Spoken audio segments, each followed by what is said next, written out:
जय सच्चिदानंद। जय सच्चिदानंद केशवानंद जी। नरेंद्र भाई जय सच्चिदानंद। केशवानंद जी जय सच्चिदानंद। जय सच्चिदानंद। जय सच्चिदानंद महात्माओं। केशवानंद जी जय सच्चिदानंद। जय सच्चिदानंद। जय सच्चिदानंद। तो स्टार्ट करिए। हाँ केशवानंद जी। हाँ जी, हाँ जी।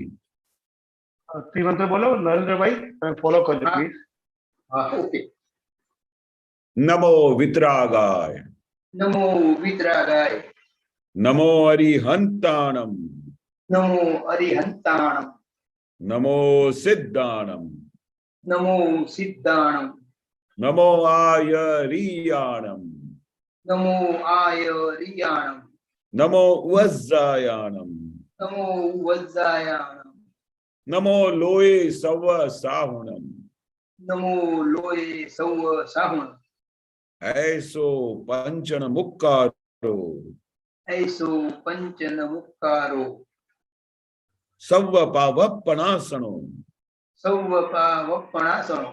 मंगलाणं च सव्वेसिम। मंगलाणं च सौवेसिम। परमं हवै मंगलम। परमं हवै मंगलम्। ओम नमो भगवते वासुदेवाय। ओम नमो भगवते वासुदेवाय।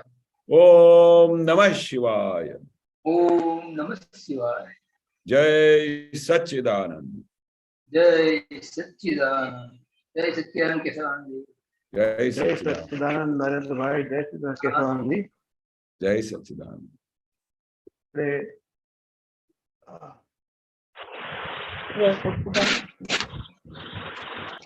महात्माओं पहले काही क्वेश्चन?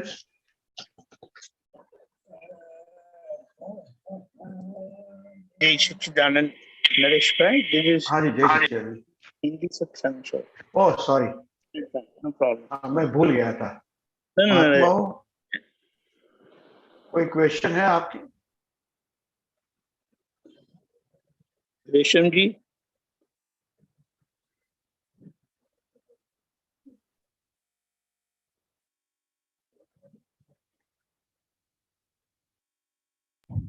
क्वेश्चन तो नहीं है ना अभी।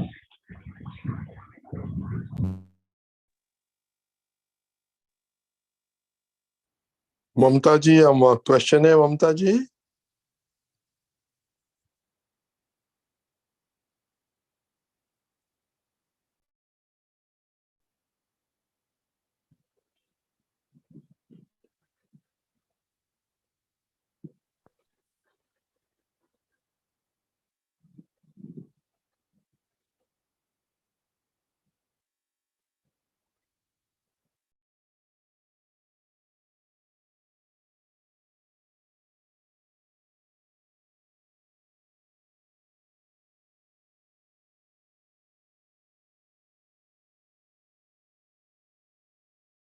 और लीला मैडम को कुछ पूछना है, लीला बहन को। ओके लबेन अनम्यूट कीजिए। जय सच्चिदानंद। जय सच्चिदानंद। हाँ, वो एक सूत्र आयो है ना, अहंकार शून्य होना ही अध्यात्म है। क्या सूत्र है? अहंकार शून्य होना ही अध्यात्म है। हाँ बरोबर बरोबर। हाँ, वो दादाजी क्या कहना चाहते हैं कि भाई जब तक अहंकार शून्य नहीं होता है ना, तो वहां तब तक आध्यात्मिक की तो स्टार्टिंग ही नहीं होती है। आध्यात्मिक की स्टार्टिंग कहाँ से होती है कि जब अहंकार शून्य हो जाता है। और अहंकार शून्य होना इतना आसान नहीं है। अहंकार शून्य खुद कर ही नहीं सकते, पर ज्ञानी पुरुष की कृपा से, ज्ञानी पुरुष की आज्ञा से, ज्ञानी पुरुष की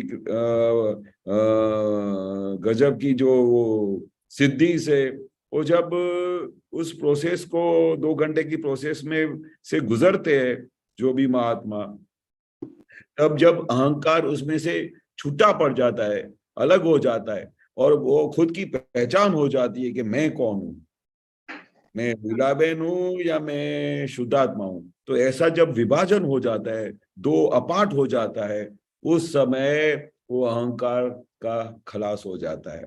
फिर आपको कोई ज्यादा नहीं बोलते कि ये ज्ञान मिलने के बाद अगर कोई आपको गाली दे और बोले, कोई ऐसा बोल दे कि लीलाबेन को अक्ल नहीं है, तुमको अक्ल नहीं, ऐसा बोल दे, तो आपके अंदर क्या जागृति आ जाती है? अरे ये तो मेरे को क्या पहचानती है, ये तो इसको बाहर के पुठिए को जानती है, लीला को जानती है, पर मैं तो शुद्ध आत्मा हूं, मुझे तो कोई गाली दे ही नहीं सकता है। तो वो जब विभाजन हो जाता है, जब हम अलग हो जाता है, तो तभी क्या होता है, आध्यात्म की शुरुआत हो जाती है। अगर वो अहंकार नहीं गया होता और कोई बोल दे कि लीलाबेन को अक्ल नहीं है और कोई एक दो गाली दे दे, तो लीलाबेन तो उसको हालत खराब कर डाले। अथवा अगर वो सामने वाला बहुत पावरफुल हो तो वो चुपचाप दिन रात अंदर उसको उथल पाथल हो, उसको आखिरी रात नींद नहीं आवे कि मेरे को ऐसा बोला, इतना मैं अच्छा करती हूँ, इतना मैं सबके साथ अच्छा बिहेव करती हूँ, और मेरे को ही गलत बोल दिया, मेरे को ही गलत साबित कर दिया, पूरी रात उसको नींद नहीं आवे। पर हमारा अहंकार जब दादा की कृपा से शून्य हो जाता है तो वहां पर निरंतर जागृति रहती है, निरंतर समाधि रहती है। इसलिए तो दादा भगवान ने क्या बोला कि ये ज्ञान मिलने के बाद मैंने ऐसा क्रम विज्ञान दिया है कि महावीर स्वामी भगवान जैसी समाधि रहती है ये ज्ञान मिलने के बाद। ऐसा कोई बोल सकता है? महावीर भगवान तीर्थंकर भगवान हो गए, उनको कैसे समाधि रहती थी? निरंतर समाधि रहती थी। कान में खिला भी लगा दिया तो भी उसको निर्दोष देखा। क्यों? उसको सब पता चल गया कि किसके हिसाब से हुआ है, कैसे वो रिटर्न विथ थैंक्स हुआ है, उसके अंदर कौन सा शुद्धात्मा भगवान है, मेरा ही हिसाब मुझे वापस आया है। तो अगर कोई ऐसे तीर्थंकर भगवान को कान में खिला डाल दे तो उसका अहंकार शून्य नहीं हुआ होता तो वो उसको खलास कर डालते, श्राप दे दे, ऐसा खाली ऐसा हाथ भी कर दे तो खलास हो जाए। पर उनको कुछ नहीं किया, उसको निर्दोष देखा और अपना ही हिसाब देखा, क्योंकि अहंकार शून्य हो गया था। तो ये दादा की सबसे बड़ी सिद्धि है, जो ज्ञान मिला है ना, उस सिद्धि की वजह से क्या होता है कि हम अहंकार जैसी चीज रहती नहीं है।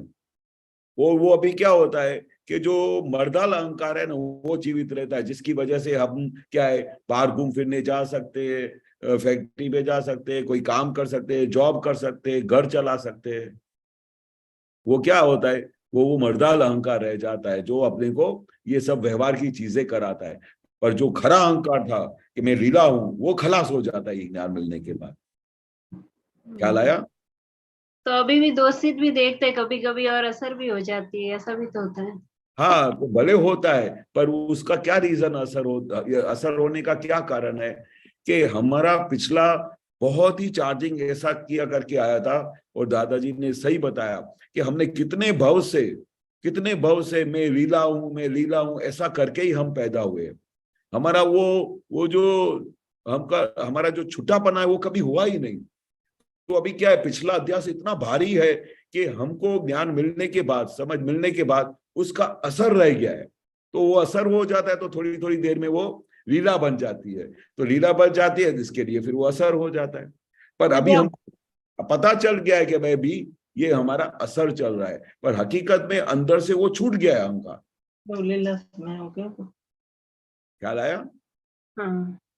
तो अभी भले ऐसा होता होगा पर आपको पहचान तो हो जाती है ना, खबर तो पड़ जाती है ना कि भाई ये ऐसा होता है, मेरा बार बार ज्वाइंट हो जाता है, फिर बार बार कोई बोलता है तो अहंकार में मैं आ जाती हूँ, तो ऐसा खड़ा हो जाता है। पर वो निर्जीव अहंकार है, वो आपको अभी हरकत नहीं करेगा।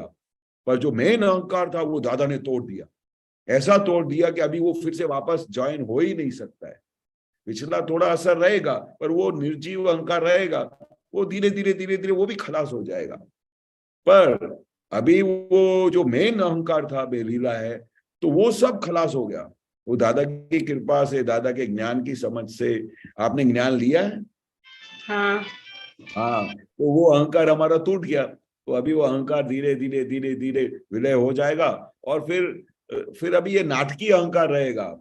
बरोबर, चलो लीलाबेन ये काम कर डालो, लीलाबेन अभी आपका ये स्कूल जाने का टाइम है, वो व्यवहारिक रीति चलता रहेगा। मेरा नाम, उनका नाम पूजा है, उनकी मदर का नाम लीलाबेन है। अच्छा, वो नीचे उधर लिखा हुआ है नहीं, कोई बात नहीं, पूजा बहन। हाँ, तो पूजा जी आपको फिर अभी ये पता चल जाएगा अभी धीरे धीरे, ये बढ़ता जाएगा और ज्ञान की समझ और जागृति बढ़ती जाएगी ना, उतना छुटापना बढ़ता जाएगा, उतना अहंकार का असर भी नहीं होगा। सबसे बड़े में बड़े थर्मामीटर क्या है कि कोई अचानक आपको कुछ बोल जाता है तो आपका ज्ञान हाजिर होता है ना कि अरे ये तो उसके अंदर शुद्ध आत्मा है, मेरे अंदर भी शुद्ध आत्मा है। अगर ये बोला तो किसको बोला? कि पूजा को बोला, मेरे को नहीं बोला, मेरे को तो अभी पहचानते नहीं। कोई बाहर का आदमी आके गुस्से हो जाए तो आपको अभी एक ज्ञान हाजिर हो जाता है। होता है कि नहीं होता है? होता है। तो पूजा को असर होती है तो उसको देखना चाहिए ना। हाँ, अभी हमारे पास क्या काम रह गया कि अगर पूजा को कोई गलती से कुछ बोल के भी जाता है तो ज्ञान, अभी प्रज्ञा शक्ति और डेवलप होती जाएगी और प्रज्ञा शक्ति आपको जागृत करेगी कि पूजा ये तो आपको बोला, पूजा को बोला, आप तो शुद्ध आत्मा है, आपको तो कोई बोल ही नहीं सकता है। आपको चाहे कोई कितना भी बोले ना तो उसको असर ही नहीं होएगा, क्योंकि पूजा और शुद्ध आत्मा दोनों अलग है, कंप्लीटली अलग है। वो दादा ने अपने को अलग कर दिया। अभी अपने को डिस्चार्ज में जो भी आता है वो पूजा को देखते रहने का कि पूजा अभी एलिवेशन में हो गई। पूजा का कोई प्रशंसा करेगा, हाँ, वो खूब आपकी प्रशंसा करे तो पूजा एलिवेशन में गई, उसको भी देखने का। कोई पूजा को गलती में कुछ बोल दे 2-3 शब्द तो पूजा डिप्रेशन हो जाए तो उसको भी देखने का। पर बैकग्राउंड में फोकस निरंतर अभी वो रहेगा कि आप शुद्ध आत्मा है और पूजा फाइल नंबर 1 है। जो कुछ पूजा का पार्ट है वो पूजा को देखने का, मैं शुद्ध आत्मा में रहूंगा। भले वो कोई कुछ बोल के जाता है तो असर थोड़ी देर के लिए होगा, पर वो ज्ञान कैसा है कि आपको फिर से वापस जागृत कर डालेगा। वो आपको फिर से अलर्ट करके जागृत करेगा कि पूजा ये तो आपको बोला, आप तो शुद्ध आत्मा हो, ये तो पड़ोसी को बोला, फाइल नंबर 1 को बोला, पूजा को बोला। ऐसा आपका ज्ञान अभी धीरे धीरे जागृति जितनी बढ़ती जाएगी आपका ज्ञान और बढ़ता जाएगा। बरोबर है? हाँ, जय सच्चिदानंद। जय सच्चिदानंद पूजा मैडम। जय सच्चिदानंद। एक मिनट, नरेंद्र भाई अनम्यूट कीजिए। हाँ, जय सच्चिदानंद। जय सच्चिदानंद। जय सच्चिदानंद। जय सच्चिदानंद। जय सच्चिदानंद। जय सच्चिदानंद केशवानंद जी। जय सच्चिदानंद। जय सच्चिदानंद। આજે મારો જન્મ દિવસ છે 29મો। अच्छा, બધા મહાત્માઓ બધા આશીર્વાદ આપો, જ્ઞાનમાં જ રહેવાય ને કામ નીકળી જાય। બહુ સરસ, બહુ સરસ। અને બીજું મને એક મૂંઝવણ થાય છે કે આજે 29 વર્ષ થયા, આજ સુધીમાં आज तक एक बार भी मुझे दादा भगवान का या कनु दादाजी का और किसी का फोटो मेरे स्वप्न में भी कहीं निधि ध्यान में कहीं नहीं आया है। तो इसका मतलब क्या समझना है? नहीं, अभी ऐसा समझने का कि कनु दादा जो है, दादा भगवान जो है आपके अंदर विराजमान हो गए। भले उनका फोटो नहीं है तो पर आपके अंदर तो विराजमान हो गए।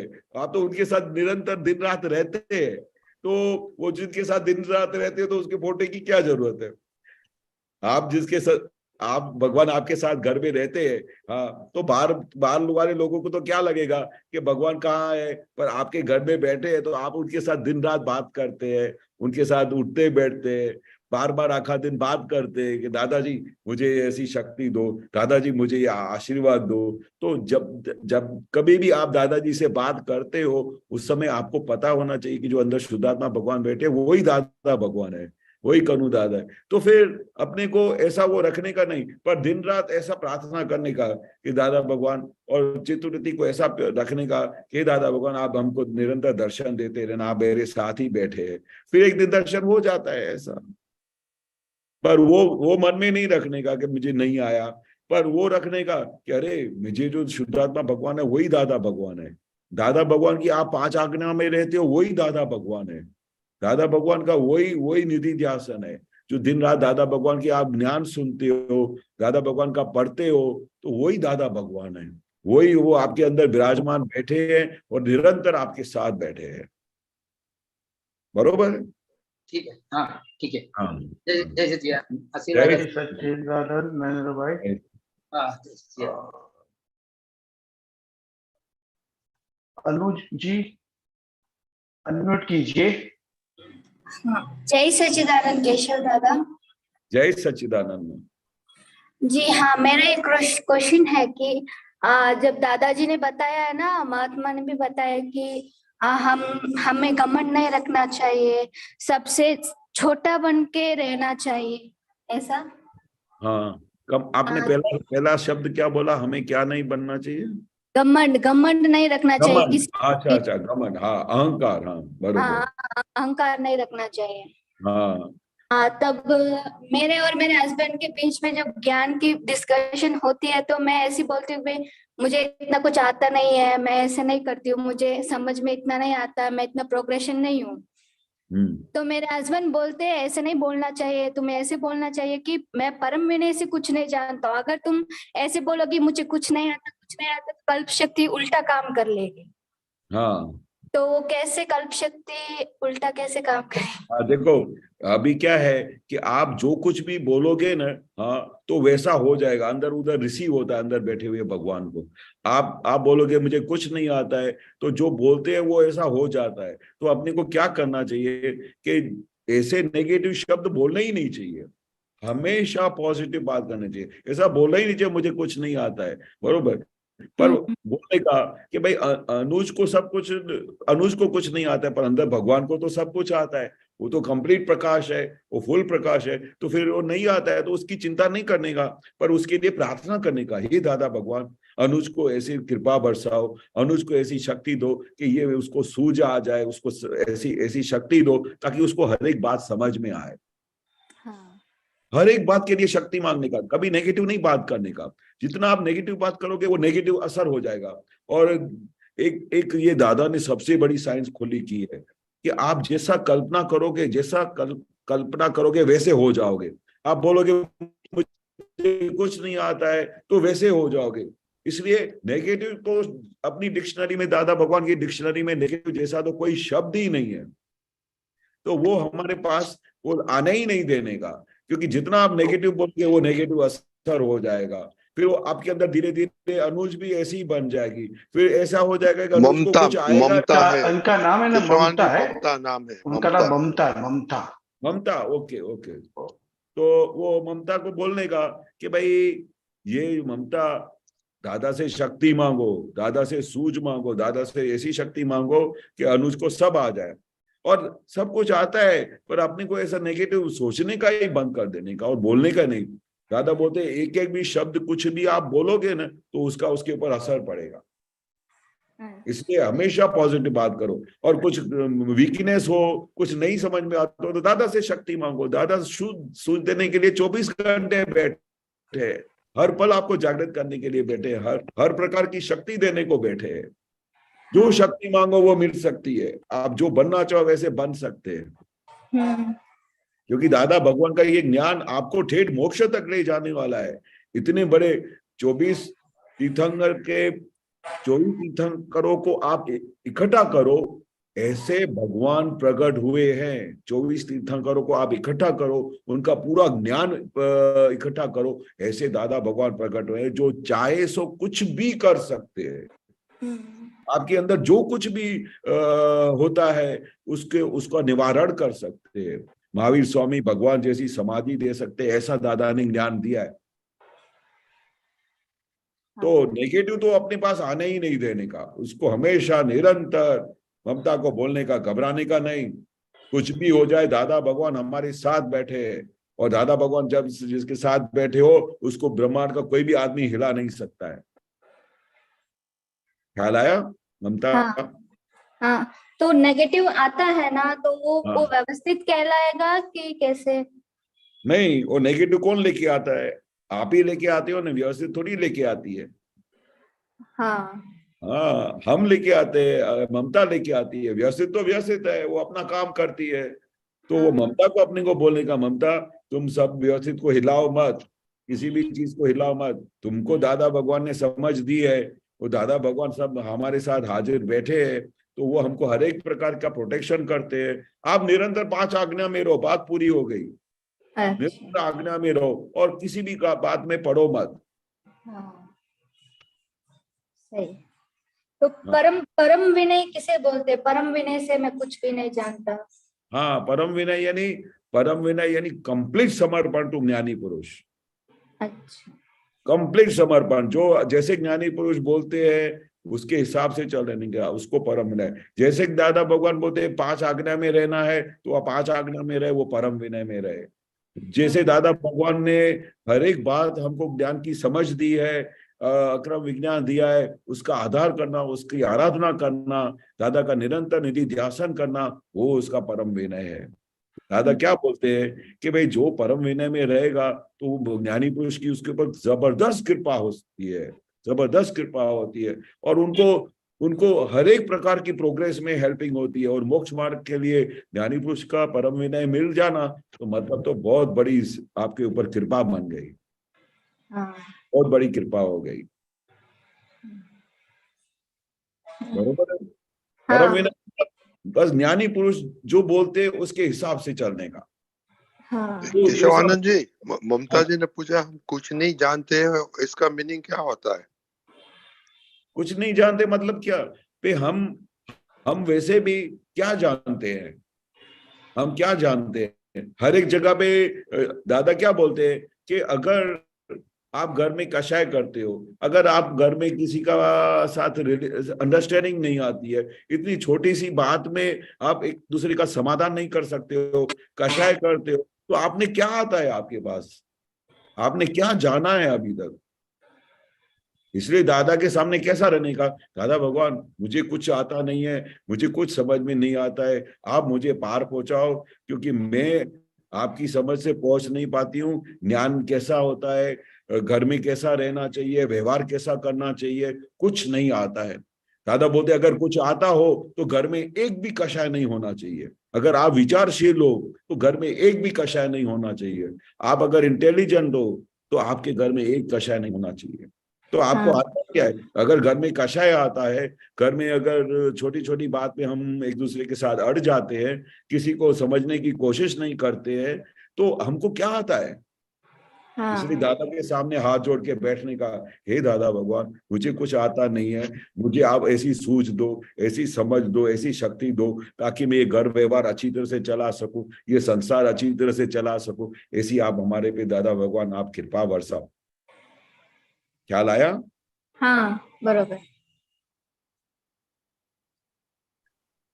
कि ममता जी, जय सच्चिदानंद। जय हाँ सच्चिद। एक और ओके पूछना ओके ओके, प्लीज प्लीज। हाँ बोलिए। केशव दादा, जब वेदनीय कर्म आता है ना, हाँ तो तब तो कुछ भी नहीं याद रहता, भाई मैं शुद्ध आत्मा हूँ या फिर मैं रिलेटिव कुछ भी नहीं याद है। फिर वेदनीय कर्म आता है तो बस वही चिटचिटपन और वेदना वो बहुत हावी हो जाती है। हाँ, तो वो हाँ, हावी तो हो जाती है, बोले कोई समाधान बात कैसे नहीं। करें उसका? हाँ, भले जैसे कोई भी वेदना आ जाए तो उस समय जागृति बढ़ जानी चाहिए। और दादा तो भगवान तो इसके बारे बारे में बहुत अच्छी चीज बोली है। जब मैं वो सुना ना तो मैं तो इतना बड़ा खुश हो गया कि मुझे ऐसा लगा कि जैसे पूरा ब्रह्मांड का रहस्य मिल गया। दादा बोलते जब वेदनीय कर्म आता है, जब असहन जैसा कर्म आता है, तो वो समझने का कि आज आपकी लॉटरी लग गई, तो लॉटरी लग गई, तो वो ज्यादा बोलते हैं कि उस समय इतनी जागृति बढ़ जाती है, ताकि वो तो आपको केवल ज्ञान की तरफ लेके जा सकती है। जब असह्य कर्म आ जाए, जब वेदनीय कर्म आ जाए, वो आपको छुटा करने में बहुत हेल्प करती है। तो दादा बोलते उस समय तो समझने का कि बहुत बड़ी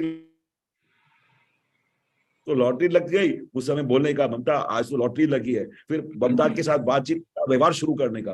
बोला किसको वेदनीय होता है ममता? ये तो पड़ोसी है, ममता को वेदनीय हुई है। आप आत्मा को कभी वेदनीय होता है? आत्मा को कभी दुख जैसी चीज लड़ती है, लगती है? आत्मा को कोई आग से जला सकता है? कुछ भी नहीं कर सकता। आत्मा स्वतंत्र है और ज्ञाता दृष्टा परमानंदी स्वरूप में बैठा है, वो निरंतर देखता रहता है। पर हम क्या होते हैं, मुझे हुआ, मुझे वेदनीय कर्म आया, ऐसा जैसे बोला तो ऑन द स्पॉट वो चोट जाता है वेदनीय कर्म, और वो चोट गया तो फिर इतना असर करता है कि आप वो स्वरूप बन जाते हो वेदनीय जैसा। तो दादा क्या बोलते हैं कि ऐसा जब कर्म आता है उस समय आप अलग हो जाओ, ममता से एकदम अलग हो जाओ, और चिल्ला चिल्ला के बोलो कि ये ममता का वेदनीय कर्म है, मेरा नहीं है। ऐसे सिचुएशन में जब आपकी ऐसी जागृति आ जाएगी तो फिर आप देखो कि आप ममता कैसे अलग हो जाती है। अगर आप ऐसा बोलोगे कि मुझे ऐसा वेदनीय कर्म आया, सबसे पहले तो मुझे आया वो पहला बोलना बंद करो। सबसे हाँ। पहले दादाजी बोलते हैं कि अपने ममता के साथ बातचीत का व्यवहार शुरू करो। ममता को बोलो कि ममता, तेरे पास ये वेदनीय कर्म आया है तो तेरे को भोगना पड़ेगा। पिछले जन्म में किसी को वेदना दी होगी इसलिए वापस आया है, इसलिए आज तो तुम्हारे पास ये बहुत अच्छा दिन है कि आप इस दिन पे पश्चाताप करो, प्रतिक्रमण करो कि आज ऐसा ऐसा दिन आया है कि मेरे को ये सहना पड़ रहा है, तो ये तेरी भूल है, इसलिए तेरे को ये प्रतिक्रमण करना पड़ेगा। तो ममता से प्रतिक्रमण करवाने का और बोलने का कि हे दादा भगवान, मुझे शक्ति दो कि मैं फिर से ऐसे कोई भी कर्म नहीं करूं ताकि मुझे ऐसा भोगना पड़े, ममता को भोगना पड़े, पर मुझे ऐसी शक्ति दो कि मैं निरंतर अलग रहूं और जागृति में रहूं और ममता के साथ जुदापना की जागृति में रहूं, ताकि मुझे अभी और कुछ नहीं चाहिए, मुझे अभी सीधा मोक्ष जाना है और मुझे आपका दर्शन करना है। ऐसा करके ममता के साथ बातचीत करने का, और जैसे ही आप बातचीत शुरू करोगे तो वेदनीय कर्म ऑटोमेटिक गायब हो जाएगा, आपको पता भी नहीं चलेगा। और हाँ। जैसे ही आपने बोला कि ममता मुझे ऐसा हो गया, अभी मैं क्या करूंगी, मुझे बहुत दुख हो रहा है, मुझे मेरे से सहन नहीं होता है, तो आप जैसा बोलोगे वैसा बन जाओगे। हाँ, आप समझे मेरी बात? तो यहाँ पर वो कल्प शक्ति काम करती है, राइट? हाँ, आत्मा कल्पे वो थई जाए, मतलब गुजराती में ऐसा बोलते हैं, मतलब आप हाँ, जैसे कल्पना करो तो वैसे बन जाओगे। ये दादा ने बहुत बड़ा साइंस और रहस्य खुला किया है। इसलिए एक भी शब्द बोलने के पहले 10 बार सोचने का कि मैं क्या बोल रही हूँ, मुझे हो रहा है, ऐसा बोलने के पहले ही जागृति होनी चाहिए। ममता को हो रहा है, वेदनीय कर्म ममता का है, मेरा नहीं है। मैं निरंतर शुद्ध आत्मा हूँ, मैं मोक्ष स्वरूप हूँ, मैं ज्ञाता दृष्टा पद्मा वाला, ज्ञाता दृष्टा पद में रहने वाला ऐसा शुद्धात्मा भगवान हूँ। जो कुछ होता है ममता को होता है, और ममता ने गलती की है तो उसको भोगना पड़ेगा। भले इस जन्म में नहीं किया, पर पिछले जन्म में जाने अनजाने में किसी को दुख दिया, तभी तो वेदनीय कर्म आता है ना। हाँ, तो उसकी क्या करने का, पश्चाताप करने का, और दादा से प्रतिक्रमण मांगने का कि हे दादा भगवान, मुझे ऐसी शक्ति दो कि मुझे गत जन्म में जाने अनजाने में किसी भी जीव को मैंने वेदना दी हो, किसी भी जीव को दुख दिया हो, तो मैं प्रत्यक्ष दादा भगवान की साक्षी में मैं ममता माफी मांगती है, और दादा भगवान आप मुझे ऐसी शक्ति दो, ऐसी आशीर्वाद दो, ताकि मैं फिर से किसी भी जीव को दुख न दूं। ऐसा करके दादा को आलोचना, प्रतिक्रमण, प्रत्याख्यान कर डालने का, और फिर आपका कोई भी वेदनीय कर्म आपको अड़ेगा नहीं। यही दादा की सबसे बड़ी में बड़ी जीत है कि कुछ भी होता है, कोई भी कर्म भारी आता है, उस समय हम जागृत हो जाते हैं, हमारी जागृति बढ़ जाती है और हम इससे अलग हो जाते हैं, हमारा छुटापना हो जाता है। ये गजब की दादा ने कृपा बरसाई है। बरोबर। बरोबर है? हाँ, बरोबर। ओके ममता जी, और कोई क्वेश्चन? नहीं, बस थैंक यू। जय सच्चिदानंद। जय सच्चिदानंद, जय सच्चिदानंद। एक मिनट, रेखाबेन अनम्यूट करजो। रेखाबेन, रेखाबेन।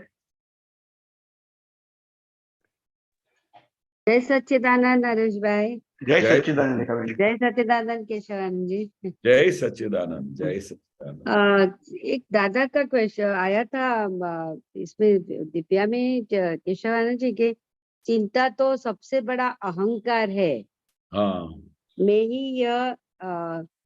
ही यह अदर चलाता हूँ, ऐसा भीतर में रहा करता है, उससे फल स्वरूप में चिंता खड़ी होती है।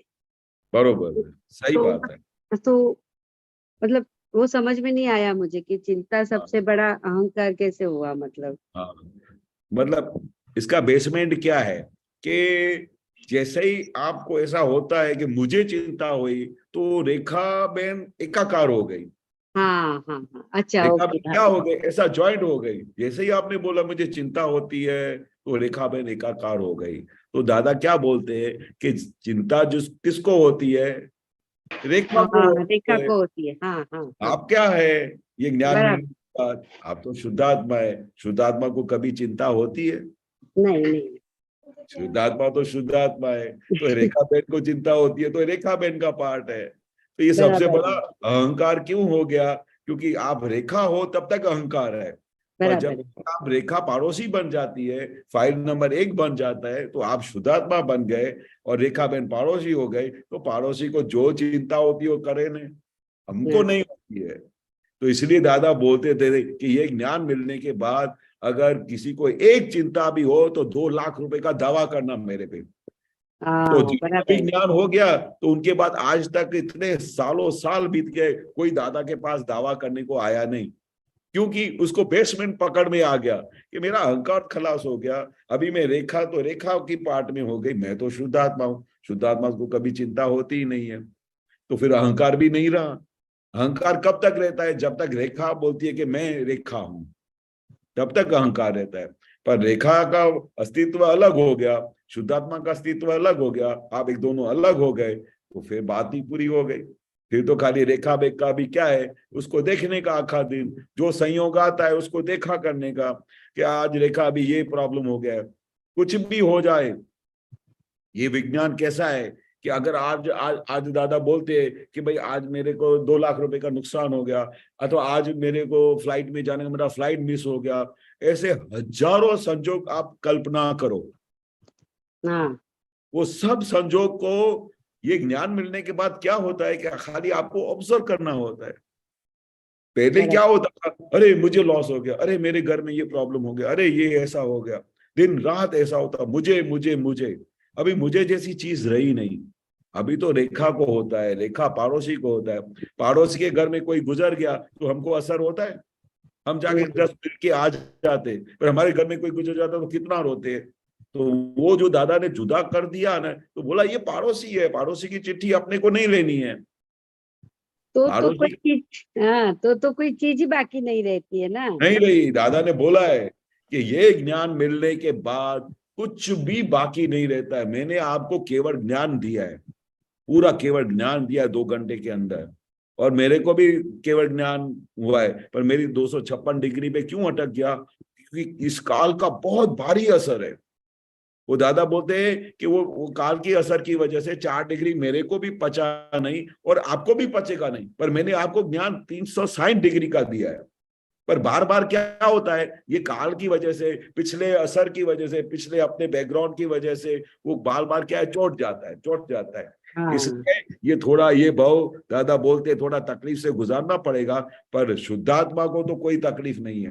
तो रेखा को आखा दिन देखने का है कि रेखा तुम्हारे को ये असर हो गया, कोई बात नहीं, मैं तुम्हारे साथ बैठी हूँ, तुमको कुछ नहीं होएगा, क्योंकि दादा भगवान आपके साथ है। ऐसा बातचीत का व्यवहार करते रहने का, अगर कोई भी तकलीफ आ जाती है तो।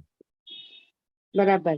तो हम बोलते हैं कि हमारा खराब कर्म साथ में जाता है, तो फिर वो तो खराब कर्म तो रेखा करती है ना, फिर वो आत्मा के साथ क्यों जाता है? फिर आत्मा के साथ नहीं जाता है, वो दोनों अलग चीज है। जो चार्ज करता है उसको ही भोगना पड़ता है, जिसका चार्जिंग होता है उसका ही डिस्चार्ज होता है। आत्मा को तो कुछ होता ही नहीं है, आत्मा तो पहले से ही अलग है। वो हम लोग कहते हैं ना कि ये जन्म में अच्छा कर्म करेंगे तो दूसरा जन्म में अच्छा मिलेगा। हाँ, तो कर्म तो अपना शरीर करता है, फाइल करती है ना, तो उसको फिर दूसरा जन्म में कैसे मिलेगा? मतलब वो तो आत्मा तो जाती है ना। नहीं, आत्मा अलग जगह पे है और ये प्रकृति अलग है। प्रतिष्ठित आत्मा अलग है और शुद्धात्मा चीज अलग है। प्रतिष्ठित आत्मा जो प्रतिष्ठा करती है वो उसके साथ चलती है, और शुद्धात्मा भगवान उसके साथ होता है। पर एक ज्ञानी पुरुष की कृपा से प्रतिष्ठित आत्मा और शुद्धात्मा अलग हो जाते हैं, तो फिर उसके बाद जो कुछ भी चार्ज करता है वो प्रतिष्ठित आत्मा चार्ज करती है, वही प्रतिष्ठित आत्मा दूसरे जन्म में वो आके उसको जो चार्जिंग होके आती है। और शुद्धात्मा जो है वो निरंतर अलग रहता है। और ज्ञानी पुरुष की कृपा से अभी क्या होगा कि अभी वो एकाकार होगा नहीं, नेक्स्ट बर्थ में भी आप अलग ही होके पैदा होंगे। आपको ज्ञान, दादा क्या बोलते हैं, जिसको इस जन्म में दादा का ज्ञान मिला, समझ मिली, तो आते भव में वो पैदाश होके ही उसको ज्ञान हाजिर होगा। अभी क्या होगा, एकाध अवतार खाली उनको ये आज्ञा का पालन करने की वजह से जो फल स्वरूप है वो उसमें उसको एकाध अवतार लेना पड़ेगा और सिमंदर स्वामी का दर्शन करके मोक्ष चले जाने का। अभी हम दादा भगवान की कृपा से हम अलग हो गए। रेखा का भी जो चार्जिंग होता है वो सिर्फ आज्ञा का चार्जिंग हो रहा है, बाकी कुछ भी चार्ज है, बाकी तो सब डिस्चार्ज ही हो रहता है। अभी ओके हमारा चार्जिंग में एक ही चीज चार्जिंग चल रही है, जो हम 5 आज्ञा का दादा का पालन करते हैं, और उस चार्जिंग का फल स्वरूप क्या मिलेगा कि वो दादा भगवान बोलते हैं एकाद अवतार में आप मोक्ष चले जाओगे, क्योंकि जो कुछ भी आप चार्ज करोगे उसका डिस्चार्ज तो होगा ही नहीं, तो उस होगा ही, डिस्चार्ज हाँ। में चले जाएंगे। तो ऐसा अभी तो अगर रेखा है को साइंस कुछ को। खराब लगा, समझो हाँ अभी आज की एक इंसिडेंस को बोलो, तो मुझे मतलब किसी ने, मेरी बहू ने कुछ बोला ना, मेरे साथ बराबर थोड़ा व्यवहार नहीं किया, तो मुझे बहुत खराब लगा। तो वो हाँ खराब मुझे पता भी चला नहीं लगना चाहिए, पर फिर भी लगा। हाँ, आई फेल्ट तो वेरी लगेगा। बैड एंड आई एम हाँ, नॉट। हाँ, तो भले लगा उसकी, हाँ, उसकी चिंता नहीं करने का, क्योंकि मन वचन काया इफेक्टिव है। अगर मैं आपको गाली दूं और आप बोलोगे मेरे को तो कुछ नहीं होता, तो आप जड़ जैसा हो गए। पर अच्छा, मन वचन काया को इफेक्टिव है, क्योंकि आपको अगर कोई गर्म चीज इधर लगा है, कोई सुई लगा है, तो आपको असर होता है कि नहीं होता है? हाँ हाँ हाँ, वो सुई लगाएगा तो ऐसा आप हाथ ऐसा कर डालोगे ना, कोई गर्म चीज लगेगी तो आप ऐसा कर डालोगे ना, कि आप उसी समय हाथ को ऐसा पकड़ के रखोगे आग के सामने? नहीं क्योंकि नहीं, मन वचन काया इफेक्टिव है, तो उसको इफेक्ट आएगा तो उसको देखने का, क्योंकि आपके पास ऐसा ज्ञान खिला है कि जैसे ही कोई रेखा बहन को कुछ बोलता है तो तुरंत आपको असर होएगा। तो जैसे ही असर हुआ तो फिर इमीडिएटली प्रज्ञा शक्ति आपका प्रकट हो जाती है और ज्ञान प्रकट हो जाता है, और फिर ऑन द स्पॉट क्या बोलता है कि रेखा बहन आपको ऐसा बोला तो क्यों खराब लगता है, आपने ऐसा अगले जन्म में दिया होगा इसलिए वापस आया है, उसको माफ कर दो, वो निर्दोष है, आपका दोष है, फिर तुमको क्यों असर होता है, ऐसा बात करने का। और जैसे ही वो आप नहीं, ऐसा, वो नहीं हुआ लेकिन। हाँ, तो ऐसा अभ्यास करने का, दादा भगवान हाँ, क्या बोलते हैं, धीरे धीरे धीरे ऐसा अभ्यास करने का। कोई भी ऐसा गलत चीज सामने होता है तो पहले तो ताली बजाने का कि आज तो मेरा बहुत भव्य दिन है कि मुझे लॉटरी लगी है। ओ दादा, हाँ, मुझे बहुत दादा खराब लगा, अभी तक लगा हुआ है। नहीं तो आई एम आपको नॉट बहुत in my bar, mood, I am not in my like own. उसके बाद हाँ, मुझको मेरे दादा का कुछ याद भी नहीं आया सुबह से आज। अच्छा, अदर, हाँ, नहीं तो फिर अभी ऐसा थोड़ा अभ्यास शुरू करने का, तो बोलने का कि दादा भगवान के सामने कोई गुस्से आके होए और दादा भगवान को कोई गाली देवे, या दादा भगवान के पीछे ऐसा लिखा हुआ था कि दादा भगवान चोर है। दादा ने एक बार एग्जाम्पल दिया कि मेरे पीठ पे कोई ऐसा लिख के जावे और फिर सब सामने से कोई आदमी बोले तो वो ऐसा तुमको बोले कि दादा भगवान चोर है, तो आपको क्या सा लगेगा? तो दादा ने क्या जवाब दिया कि आज ये चीज आज आपको पता चली, ये तो मुझे पता है, आप भी बताओ, इतने बड़े आदमी को कोई पीछे कोर्ट के पीछे लिख डाले कि दादा भगवान चोर है, तो उसको दूसरे किसी को पता चले तो उसके ऊपर उसको सब दिमाग ऐसा हाजिर हो जाए कि उसको मार डाले, उसको पकड़ के से क्या कर डाले कि तुमने मेरे पीछे ऐसा लिखा है। पर दादा क्या बोलते हैं कि किसके लिए लिखा है, वो AM पटेल के लिखा है, मैं तो शुद्ध आत्मा भगवान हूं, मुझे तो कोई ऐसा बोल ही नहीं सकता है। ऐसा अभ्यास को डेवलप करना है एवरी डे। कोई भी कुछ बोलता है तो पहले तो बोलो कि दादा भगवान तो एक बार ऐसा बोले थे कि मैं किसी को बोलता हूं कि भाई मैं तुमको 500 रुपया दूंगा, तुम मुझे एक जोर से लाफा मारो। हाँ, अभी कोई आप ऐसा एक प्रयास तो करके देखो, इतनी बोलने की हिम्मत तो करके देखो। क्यों ऐसा बोलते थे कि मेरी प्रैक्टिस तो पता चले कि मैं AM पटेल हूं कि शुद्ध आत्मा हूं। तो दादा क्या बोलते हैं कि मैंने बहुत कोशिश की, किसी को 500 रुपए की तकलीफ थी तो उसको बोला कि मैं तेरे को 500 रुपया जरूर दूंगा, पर तू मेरे को एक जोर से लाफा मार। तो बोला दादा मैं कुछ नहीं, भले मेरे को 500 रुपया नहीं दो, पर मैं आपको लाफा नहीं मारूंगा। बताओ, दादा ने बहुत कोशिश की पर उस किसी ने लाफा नहीं मारा। तो दादा क्या कहना चाहते कि हिसाब के बगैर कोई किसी को मार ही नहीं सकता है, हिसाब के बगैर कोई किसी को गाली दे ही नहीं सकता है, हिसाब के बगैर कोई किसी को गलत जवाब दे ही नहीं सकता है, किसी का दिल दुखा ही नहीं सकता है। इसका मतलब क्या हुआ कि हमारा कहीं ना कहीं जगह पर गलती हुआ है, कहीं ना कहीं जगह पर हमने उसको बोला है, कहीं ना कहीं जगह पर हमने उसका इंसल्ट किया है, कहीं ना कहीं जगह पर हमने उसको दुख दिया है। वो सामने से आ रहा है तो उसको एक्सेप्ट करो। उसके लिए पूरा पूरा एक एक दिन और एक एक रात को इतना दुख क्यों पहुंचाते हो रेखा को? और रेखा को बोलने का कि रेखा बहन आप तो कितने खुश नसीब हो कि आपको ये समझ मिली है। आप विचार करो कि जिन लोगों को ये समझ नहीं है वो अपना जीवन कैसे निकालते होंगे। आपको तो आधे दिन के बाद या 2 घंटे के बाद, 1 घंटे के बाद ज्ञान तो जागृत होता है। तो हाँ। अरे ये रेखा बहन को बोला, मैं तो शुद्ध आत्मा हूँ। जिन लोगों को ये समझ नहीं है, ये ज्ञान नहीं मिला है, वो बेचारे कैसे दुख में जीवन गुजारते होंगे। तभी तो दादा ने एक बार बोला था कि मुझे अजय भी लगती है कि ये बाहर ये सब लोग कैसे जी रहे हैं। वो दादा को दिखाई देता था कि एक कोई शब्द बोलता है तो उसको इतना असर हो जाता है। तो वो दादा को दिखाई देता था कि हमको ऐसा अजय भी लगती है कि ये बेचारे लोग कैसे जी रहे हैं, भट्ठी में कैसे जी रहे हैं। पर हम तो कितने खुश नसीब है, हमको कितना दादा का ज्ञान मिला, ऐसी समझ मिली है कि वो चीज आते ही थोड़ी देर में, और जैसे ही जैसे अभ्यास बढ़ेगा ना रेखा बहन, वो हाँ। दादा के भगवान की मैं वो उनके विज्ञान के लिए चैलेंज करता हूँ कि जैसा जैसा जागृति बढ़ेगा ना, तो वो सामने हाँ। से आने वाला होगा ना, उसके पहले भी आपको उसको निर्दोष दिखाई देगा। ऐसा महात्माओं को अनुभव होता है आज ओहो। की तारीख में। वो सामने से गाली देने आने वाला होगा तो उसके पहले उसके प्रतिक्रमण शुरू हो जाते हैं कि हे दादा भगवान, वो आज मेरे को इतना गलत बोलने को आई है, मुझे लगता है कि मैंने उसको बहुत दुख दिया है लास्ट बर्थ में, आप मुझे उनसे माफी करवा के दो दादा भगवान। उसके आने के पहले ऐसी जागृति हो जाती है। बराबर। ऐसे हाँ। ज्ञान की, ऐसे इस ज्ञान की महिमा है। बहुत अच्छा, बहुत अच्छा। और आई विश ऐसा होवे करके। नहीं होगा, 200% होगा। खाली आपको वो जागृति रखनी है। जब ऐसा कोई संजोग आता है ना, पहले तो रेखा बहन को हंसना चाहिए, खुश होना चाहिए। रेखा बहन आज आपका लॉटरी लग गया। वो दादा भगवान 500 रुपया देते थे तो भी उनको लॉटरी नहीं मिला था, कोई लाफा मारने को नहीं मिला था। तुम कितना खुश नसीबों के सामने से आज तुम्हारा हिस्सा पूरा करने को आया है। तो पूरा आज करने आपका को है। हिस्सा पूरा होगा, आप इस कर्म में से मुक्त हो जाएंगे। और ये कर्म पूरा हो गया, उसके सामने वाले को आपने निर्दोष देखा और उसने जो आपको दिया वो आपने हाथ में ले लिया, एक्सेप्ट कर लिया, तो आप उस कर्म में से आजाद हो गए।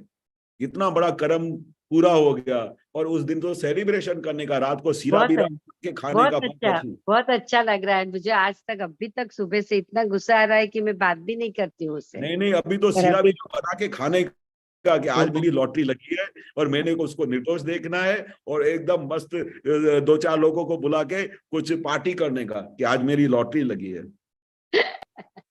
बहुत अच्छा, बहुत अच्छा लगा। एक और पूछो छोटा सा। हाँ।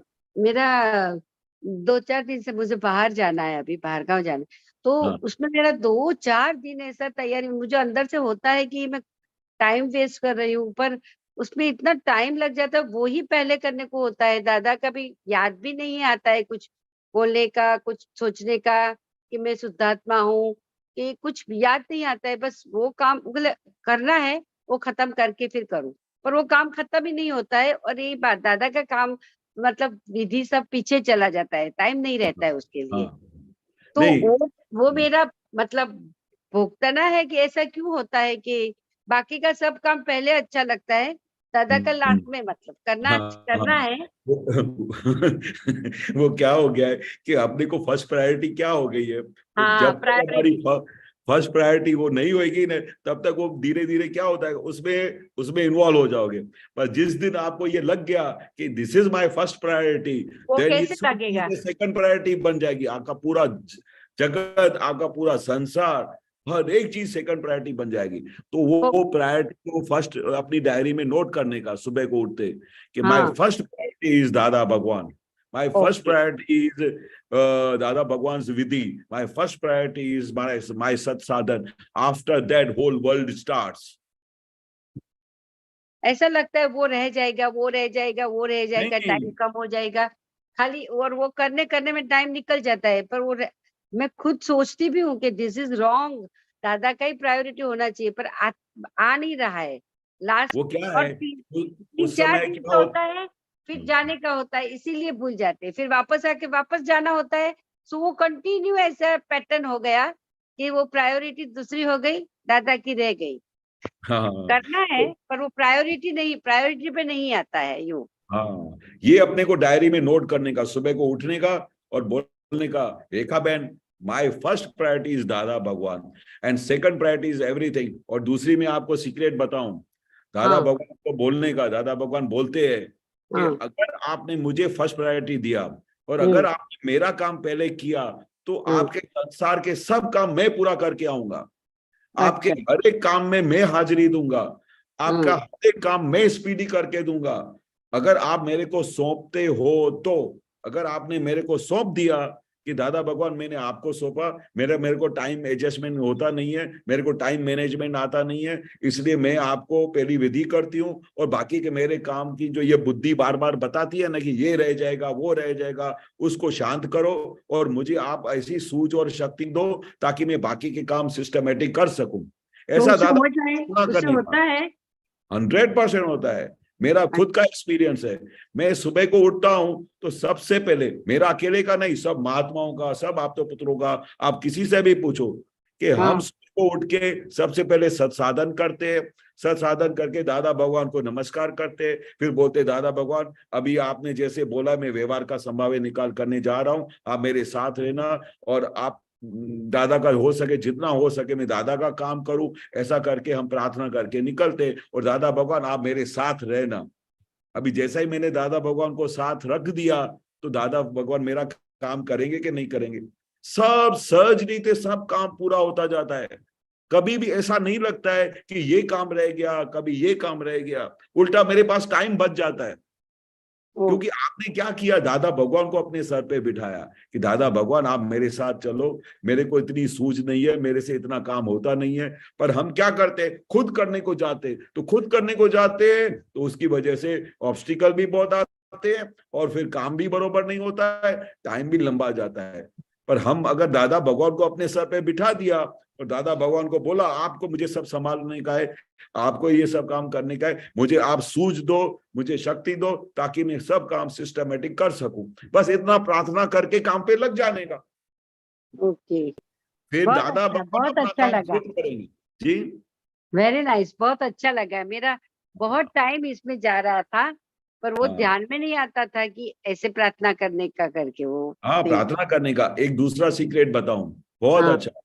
तो बोलो। दादा भगवान के पास सत्संग में कोई कितने महात्मा स्टार्टिंग में नया नया टाइम था तो जल्दी आ नहीं सकते थे, तो कभी कभी उनको ऐसा लगता था कि ये अगर मैं अभी इस टाइम पे दादा के पास सत्संग में जाऊंगा ना तो मेरे ये काम रह जाएगा और मेरा इतना इंपॉर्टेंट काम है ना, आप बिलीव नहीं करोगे कि मेरे जो ने पता नहीं क्या लॉस हो जाएगा या क्या हो जाएगा, या मैं अभी जो ये काम करने जा रहा हूँ पर अगर उस समय मेरा इतना फर्स्ट प्रायोरिटी है कि अगर मैं नहीं करूंगा ना तो पता नहीं क्या हो जाएगा। तो दादा ने बोला कि अगर वो टाइम सत्संग का है, अगर वो टाइम सत्संग का है और आप उस समय सत्संग में आके बैठे और बुद्धि बहन को बाजू में बिठा दिया तो मैं गारंटी देता हूं कि उल्टा आपके उधर जाने से काम बिगड़ने वाला था और अगर आप इधर बैठे वो काम सुधर जाएगा।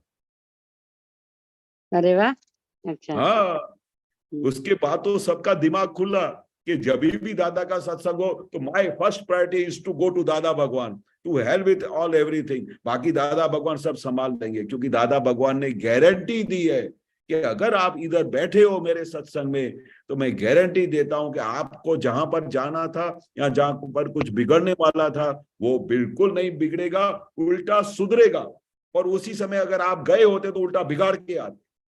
बताओ कैसा सीक्रेट, किसी को समझ में आएगा ये? दादाजी को क्या दिखाई दिया होगा कि ज्ञानी पुरुष के आगे आप बैठे हैं, इतना बड़ा ज्ञानी पुरुष जो 14 लोक का नाथ है और उसके सत्संग में आप बैठे हैं तो आपका घर का काम बिगड़ जाएगा, मतलब तो आप तो दादा की पहचान ही नहीं हुई है अभी तक। बराबर, वेरी नाइस।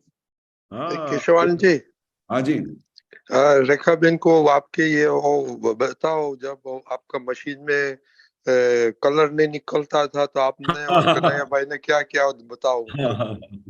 वो एक बहुत अच्छा हैपनिंग था। हमारे पिताजी ने बहुत बड़ी फैक्ट्री डाली और जर्मनी से सब मशीनें मंगाई और मशीनें मंगाई, ऐसा पूरा बहुत बड़ा सेलिब्रेशन किया, ओपनिंग की, बड़े बड़े लोगों को बुलाया था और बुला के मशीन चालू करके काम शुरू किया तो पूरे देश में हो गई कि वाह क्या तो प्रिंटिंग की है, ऐसा तो आज तक हमने कभी देखा ही नहीं है।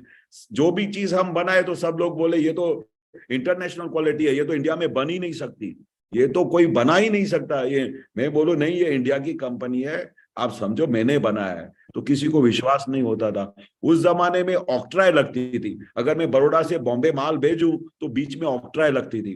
तो एक बार मैंने ट्रक भर के माल भेजा तो उधर ऑक्ट्राय वालों ने, लोगों ने उसको माल को कॉन्फिस्केटेड कर दिया, भाई ये माल इंपोर्ट किया है तुमने।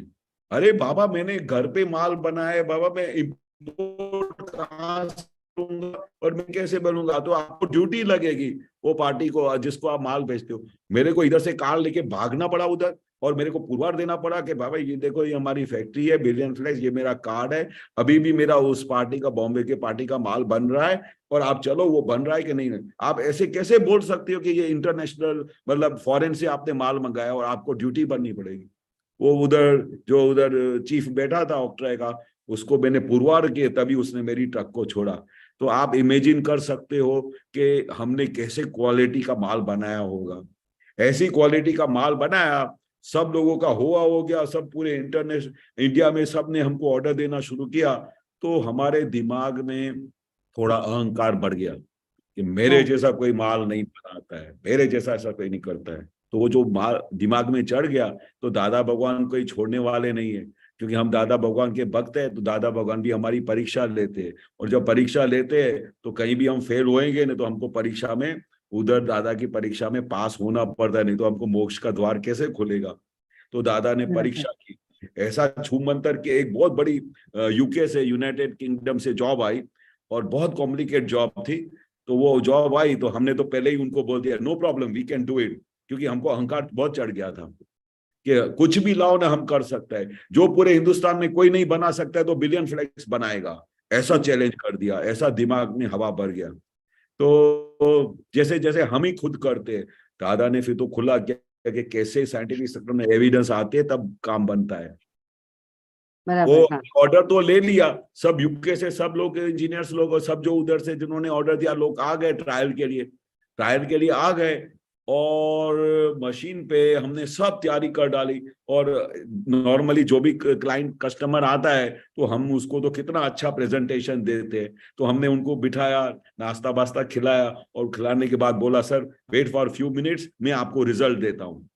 हम मशीन पे गए तो मशीन पे वो प्रिंटिंग ही नहीं हो, कुछ ना कुछ गड़बड़ हो जाए, कुछ ना कुछ गड़बड़ हो जाए। वो बेचारे सुबह से लेके शाम तक बैठ गए, बोला कि शाम हो गया अभी तक आपका सैंपल नहीं बना है। सर आज फर्स्ट टाइम ऐसा हुआ है कि वो मशीन कोई प्रॉब्लम कर रही है, और जिस समय वो प्रॉब्लम करती है तो इतनी बड़ी जर्मन की मशीन है, इतने बड़े टेक्नोग्रेड है, यानी एक्सपर्ट इंजीनियर्स को वो सब काम करते हैं, पर हमारी तो कोई इंटेंशन तो नहीं होगी नहीं कि आपको रिजल्ट नहीं दे हुए, आप यूके से आए हो। उस दिन वो जॉब ही नहीं निकला, वो बेचारे थक के वापस चले गए। फिर हमने उनको होटल में ड्रॉप किया, फिर बोला चल tomorrow sir we will do it.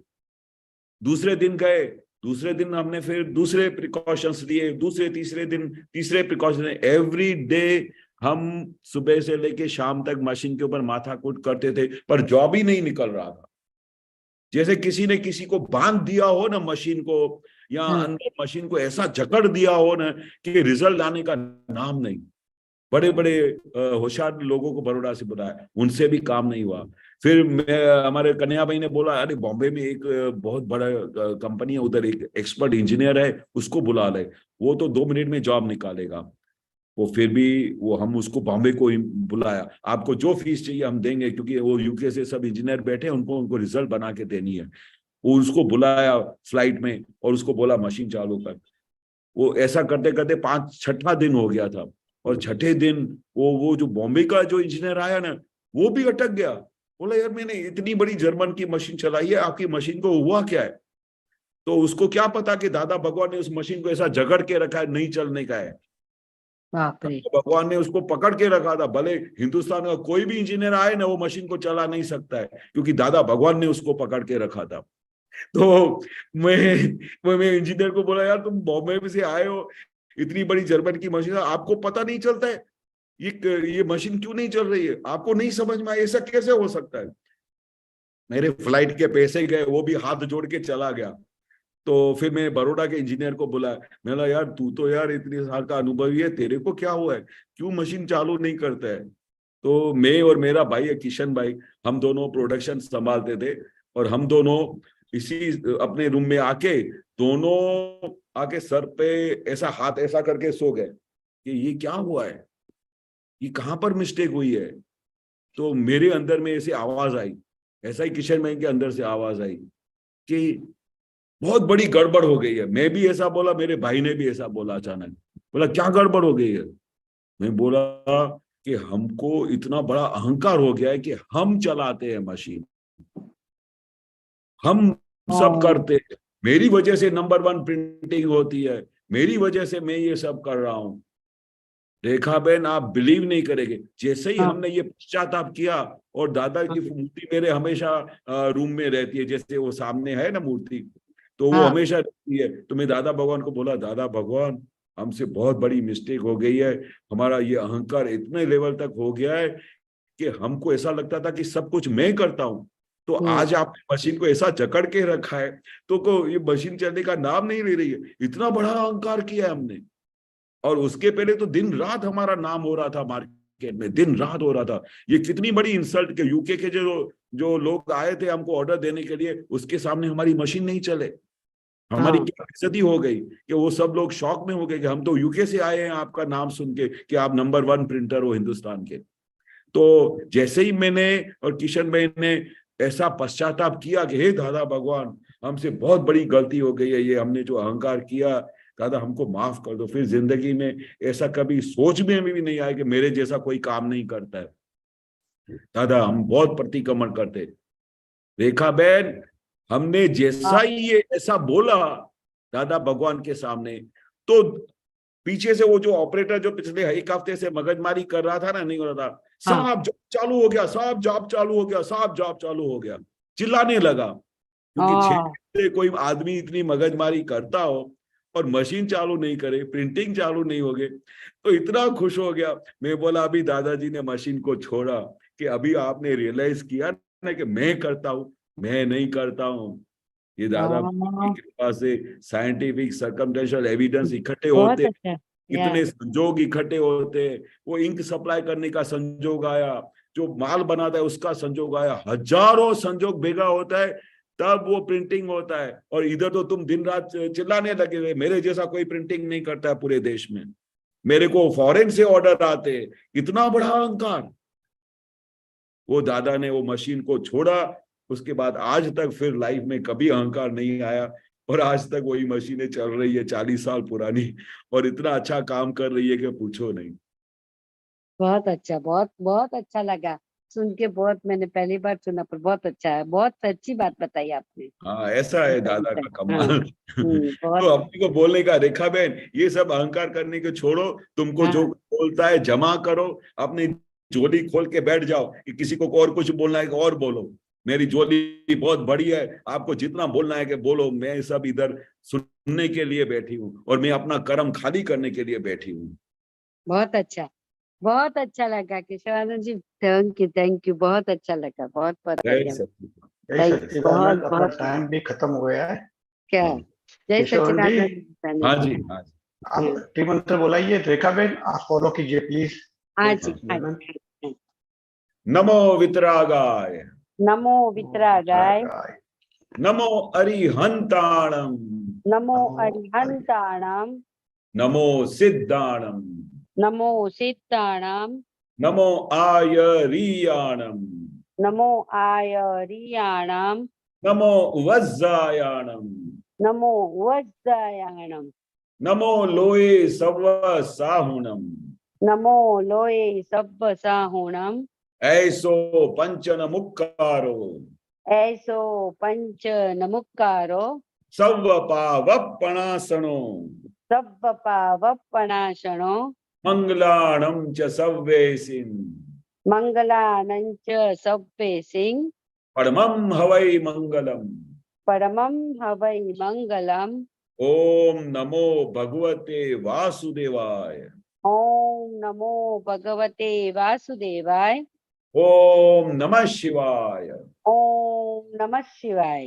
जय सच्चिदानंद, जय सच्चिदानंद, जय जय सच्चिदानंद केशवानंद जी, जय सच्चिदानंद नरेश भाई, जय अपना जय सच्चिदानंद सच्चिदानंद। रजनी अंकल। हाँ जय अपना सच्चिदानंद। अगला प्रोग्राम 4:30 बजे कीर्तन भक्ति आरती, रात को 9 बजे वर्ल्ड वाइड सत्संग। जय सच्चिदानंद। जय जय सच्चिदानंद केशवानंद जय जी, जय जय सच्चिदानंद सच्चिदानंद। रजनीकांत जय अंकल। सच्चिदानंद। महात्मा जय सच्चिदानंद। जय सच्चिदानंद।